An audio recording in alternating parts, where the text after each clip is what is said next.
Welcome to టీవీఎన్ఎస్టీ. ఈరోజు మనం B Mahender Reddy గారు జనసేన పార్టీ వ్యవస్థాపక సభ్యులు సీనియర్ నాయకులు గారి గురించి తెలుసుకుందాం. జనసేన పార్టీలో ఆవిర్భావం రోజు నుంచి నేటి వరకు కూడా మహేందర్ రెడ్డి గారు పవన్ కళ్యాణ్కు అత్యంత సన్నిహితంగా రాజకీయాల్లో మెలుగుతున్నారు. దాదాపు 2014 నుంచి నేటి వరకు కూడా పవన్ కళ్యాణ్ వెంట ఉంటూ పవన్ కళ్యాణ్ చేపట్టిన ప్రతి ఒక్క కార్యక్రమాన్ని విజయవంతం చేయడంలో మహేందర్ రెడ్డి గారి కృషి ఎనలేదని చెప్పవచ్చు. భవిష్యత్తులో కూడా తన పయనం మొత్తం కూడా పవన్ కళ్యాణ్ వెంటే ఉంటారని కూడా అనేక మార్లు అనేక సభలో ప్రకటించడం జరిగింది. కొన్ని సందర్భాల్లో ఒకానొక దశలో జనసేన పార్టీ అనే పార్టీ అసలు ఉంటుందా, రాజకీయ మనుగడ కొనసాగిస్తుందా అనుకున్న తరుణంలో కూడా ఆ పార్టీలోకి అనేక మంది రావడానికి భయపడిన తరుణంలో కూడా ఆ పార్టీ నుండి అనేక మంది నేతలు, నాయకులు, కార్యకర్తలు ఇతర పార్టీలోకి వెళ్ళినప్పటికి కూడా మా పవన్ కళ్యాణ్ ఏదో రోజు ఆంధ్రప్రదేశ్ రాష్ట్ర రాజకీయాలను ఏలబోతాడు, దేశ రాజకీయాల్లో సెకండ్ తిప్పే సత్తా మా పవన్ కళ్యాణ్ ఉందని మహేందర్ రెడ్డి గారు ఆనాడే భావించి ఆలోచించి పదవున్నా లేకపోయినా ఎన్ని కష్టాలు వచ్చినా ఆర్థిక పరంగా కూడా ఎన్ని కష్టాలు ఎదురైనప్పటికి కూడా వాటన్నిటిని లెక్క చేయకుండా పవన్ కళ్యాణ్ అడుగు వేస్తూ జనసేన పార్టీని ముందుకు నడిపించడంలోనూ మన తగిన అసెంబ్లీ ఎన్నికల్లో ఆంధ్రప్రదేశ్లో 100% స్ట్రైక్ రేట్ను జనసేన పార్టీ కైవసం చేస్తుందంటే అందులో మన మహేందర్ రెడ్డి గారి పాత్ర ఎంతో ఉందని చెప్పవచ్చు. అందుకని పవన్ కళ్యాణ్ గారు కూడా పార్టీ అధికారం రాగానే వీరి సేవలను గుర్తించడం జరిగింది. పార్టీ అభివృద్ధి కోసం పార్టీని నిలబెట్టిన నాయకుల్లో మన మహేందర్ రెడ్డి గారు ఒకరిని చెప్పడంలో ఎలాంటి అనుమానం లేదు. దానికి కారణం ఏంటంటే పవన్ కళ్యాణ్ను అంటే ఉండటమే కాకుండా జన సైనికులను కూడా కాపాడటంలో వీరి కృషి అమోఘము అతీతం చెప్పవచ్చు.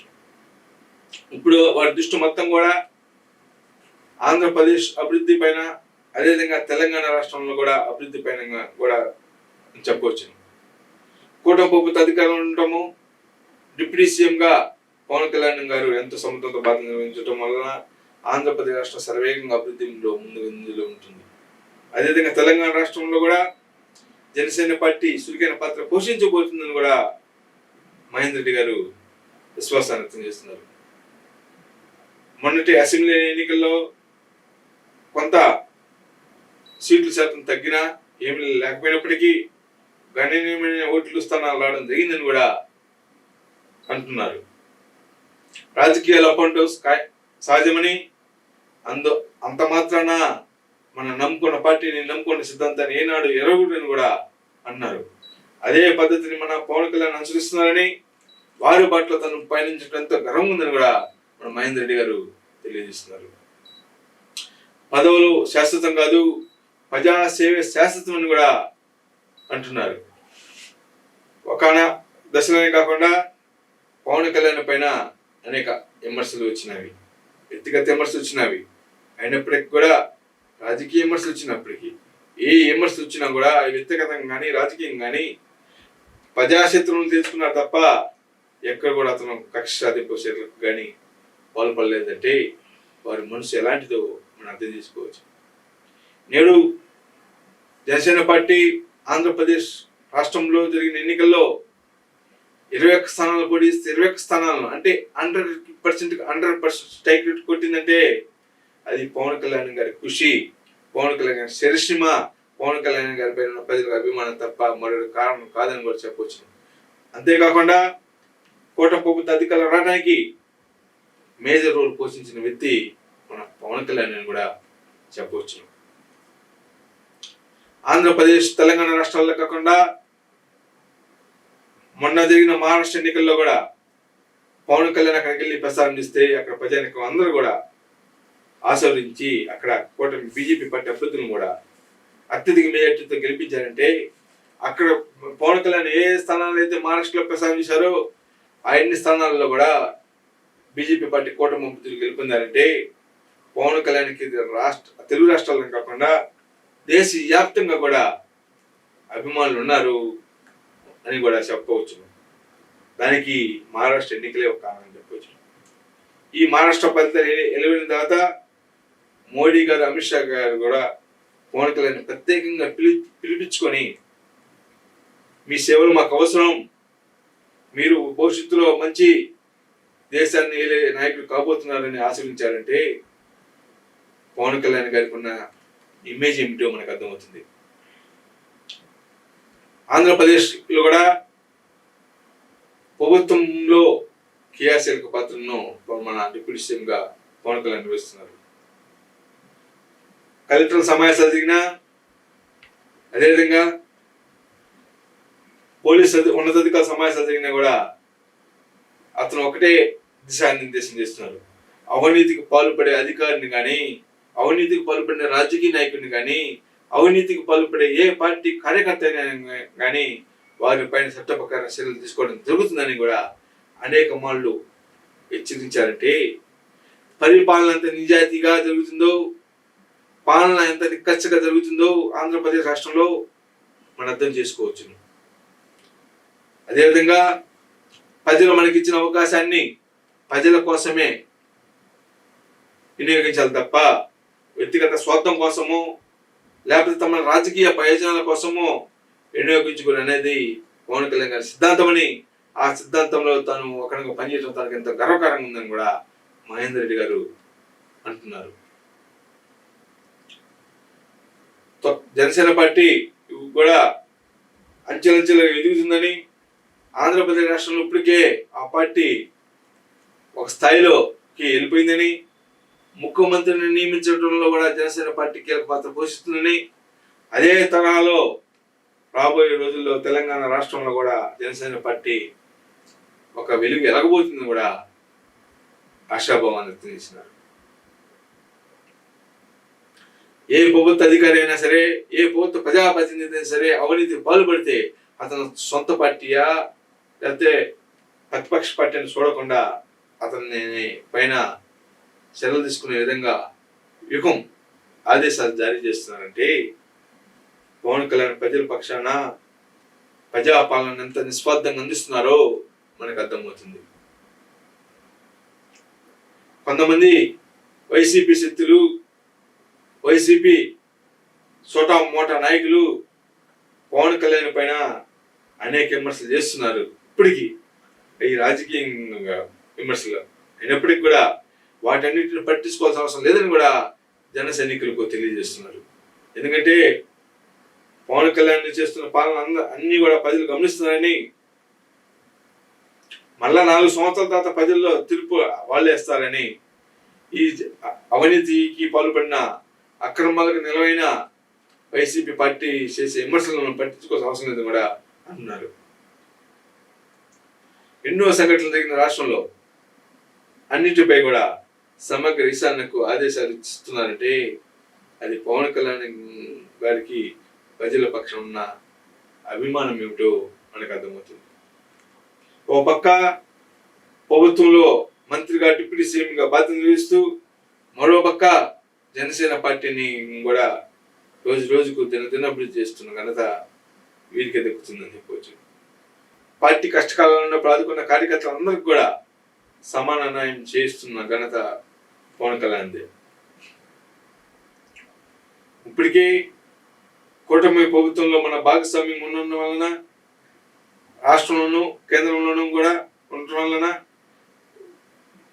ఆంధ్రప్రదేశ్ రాష్ట్రానికి అత్యధిక నిధులు తీసుకురావడంలోనూ, కేంద్ర ఆర్థిక మంత్రులతో అనేక మార్లు కలిసి వారిని ఒప్పించి మెప్పించి ఆంధ్రప్రదేశ్కు అత్యధిక నిధులు తీసుకురావడంలోనూ, అదేవిధంగా ఆంధ్రప్రదేశ్కు భారీ పరిశ్రమలు, అనేక పరిశ్రమలు తీసుకురావడంలో కూడా మన డిప్యూటీ సీఎం గారి కృషి ఘనత క్రియాశీలకమని చెప్పవచ్చు. వారి కృషి ఫలితంగానే అమరావతి నిర్మాణానికి 11,000 కోట్ల రూపాయలను మొదటి విడతగా రిలీజ్ చేయడం జరిగిందని, అదేవిధంగా అనేక అంతర్జాతీయ స్థాయి కంపెనీలు కూడా ఆంధ్రప్రదేశ్లో అమరావతి నిర్మించడం జరిగిందన్నారు. అమరావతి రాజధాని నిర్మాణంలో జనసేన పార్టీ పాత్ర ఎనలేదని చెప్పవచ్చు. ఎందుకంటే అమరావతి రాజధాని నిర్మాణంగా పూర్తయితే ఆంధ్రప్రదేశ్ ఉద్యోగ అవకాశాలకి పదవలేదని, ఉద్యోగ అవకాశాలే కాకుండా అత్యధిక వేతనాలు జీతాలు రావడంతో వారి జీవన ప్రమాణ స్థాయిగా మెరుగుపెడుతుందని కూడా ఉద్దేశంతో పవన్ కళ్యాణ్ గారు అనేక పారిశ్రామికవేత్తలకు అమరావతి రండి, పెట్టుబడులు పెట్టండి, మీ పెట్టుబడికి మేము భరోసా కల్పిస్తామని కూడా చూస్తున్నారంటే ఆంధ్రప్రదేశ్ ప్రజలకు పైన, ఆంధ్రప్రదేశ్ యువత పైన పవన్ కళ్యాణ్ గారికి ఉన్న అభిమానం ఏంటో మనం అర్థం చేసుకోవచ్చు. ఇప్పటికే పవన్ కళ్యాణ్ గారు అనేక సభల్లో చెప్పారు, మనకు ఊపిరిచ్చిన ఆంధ్రప్రదేశ్ను ప్రజలను ఎప్పటికీ మర్చిపోనని చెప్పారు. ఆ విధంగానే కృషి చేస్తామని చెప్పవచ్చు. అదేవిధంగా తెలంగాణలో కూడా తమ పార్టీ అభివృద్ధికి ప్రణాళికలు జరుగుతున్నాయని, ఆ ప్రణాళికలకు అనుగుణంగా పార్టీ ముందంజలో ఉంటుందని కూడా, రాబోయే రోజుల్లో కూడా తెలంగాణలో కూడా ముఖ్యమంత్రి నియమించడంలో కూడా జనసేన పార్టీ క్రియాశీలక పాత్ర పోషిస్తుందని చెప్పవచ్చు.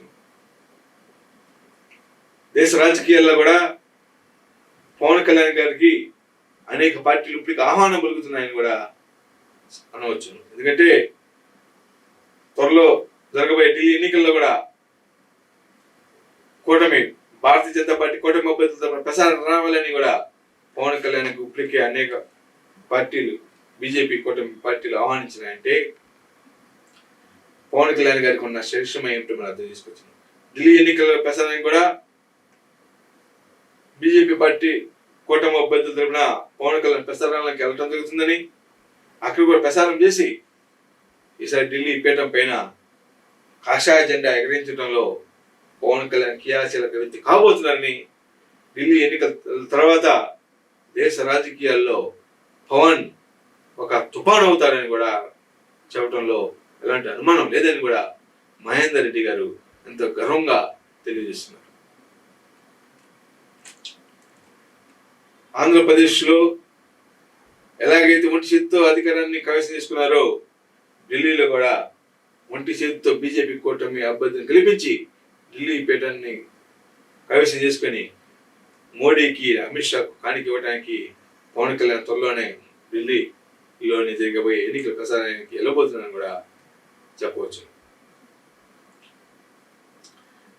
అదేవిధంగా ఆంధ్రప్రదేశ్లో పెట్టుబడుల పైన విషయంలో కానీ, అభివృద్ధి విషయంలో కానీ, అదేవిధంగా ప్రభుత్వ పథకాలు, సూపర్ హామీల విషయంలో కూడా పవన్ కళ్యాణ్ కూలాకుషంగా పరిశీలిస్తున్నారని, ఇప్పటికీ 3 హామీలు ఆంధ్రప్రదేశ్లో సూపర్ హామీలు జరిగినాయని, త్వరలో కూడా మిగతా హామీలు నెరవేర్చడం జరుగుతుందని కూడా పవన్ కళ్యాణ్ ఇప్పటికీ అనేక సభల్లో పడించారు. కొన్ని ఆర్థిక ఇబ్బందుల వలన ఇబ్బంది జరిగింది తప్ప ప్రభుత్వం ఎన్నికల హామీలు ఇచ్చిన సూపర్ హామీలు అన్నింటిని అమలు పరచడానికి సిద్ధంగా ఉన్నారని కూడా పవన్ కళ్యాణ్ అనేక మాటలు చెప్పినారు. ఆ విధంగా కృషి చేస్తున్నాం కూడా తెలిపినారంటే ప్రజలకు ఆ భరోసానే చాలని కూడా అనవచ్చు. మాట తప్పని మెడమ తిప్పని నేతగా పేరున్న పవన్ కళ్యాణ్ గారికి పేదల కష్టాలు సుఖాలు తెలుసు కాబట్టి అతను ఎప్పుడు కూడా పేదల పక్షాన్ని ఉంటూ తను రాజకీయం చేస్తానని కూడా చెప్పినాడు. ఎన్నికల ముందు పార్టీ పెట్టినప్పటి నుంచి నేటి వరకు కూడా ఆ విధంగానే పేదల పక్షాన, బడుగు బలైన పక్షాన పనిచేస్తూ తన రాజకీయ శాస్త్రత్వం సాటి చెప్పిన ఘనత మన డిప్యూటీ సీఎం పవన్ కళ్యాణ్కి దక్కుతుందని కూడా మహేందర్ రెడ్డి గారు ఎంతో సగర్వంగా తెలియజేస్తున్నారు. For more updates, like, comment, subscribe to our channel. Hey darlings, గంటని click చేయడం మర్చిపోకండి.